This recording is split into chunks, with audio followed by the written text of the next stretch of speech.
മണലാരണ്യമെന്ന് നമ്മൾ പറയുന്ന ഗൾഫ് മേഖലയിലെ മരുഭൂ കപ്പൽ എന്നൊക്കെ പറയുന്ന ആ വാഹനമുണ്ടല്ലോ, ഒട്ടകം, നമ്മുടെ സംസ്കാരവുമായി അറബികളുടെ ജീവിതവുമായി ബന്ധപ്പെട്ട് നടക്കുന്ന ആ ഒരു ഒട്ടകത്തെക്കുറിച്ച് പുതിയൊരു വാർത്ത വന്ന് സ്ഥിരപ്പെടുത്തിയിരിക്കുന്നു.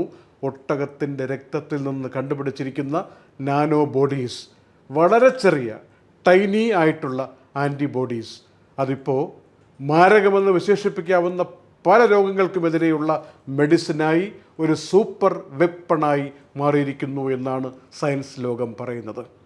അങ്ങനെയാണെങ്കിൽ ഗൾഫ് മേഖലയിൽ കാണുന്ന ഈ ഒട്ടകങ്ങൾ പുതിയൊരു ദിശയിലേക്ക് നീങ്ങുകയാണ്.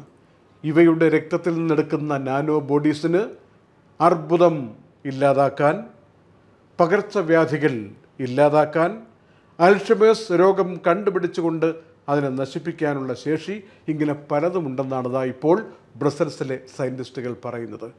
10-30 വർഷമായി ഗവേഷണം തുടങ്ങിയിട്ട് ഇപ്പോൾ തീരുമാനത്തിലെത്തിയിരിക്കുന്നു. അതുകൊണ്ട് തന്നെ ഒട്ടകങ്ങൾ ലോകത്തെ ഏറ്റവും വിലപിടിച്ച ജീവജാലങ്ങളുടെ ഗണത്തിലേക്ക് വരുന്നു എന്ന അർത്ഥത്തിൽ അറിയിപ്പ് വന്നിരിക്കുകയാണ്. നമുക്ക് ആശ്വസിക്കാം, കൂടുതൽ വാർത്തകൾ വരട്ടെ.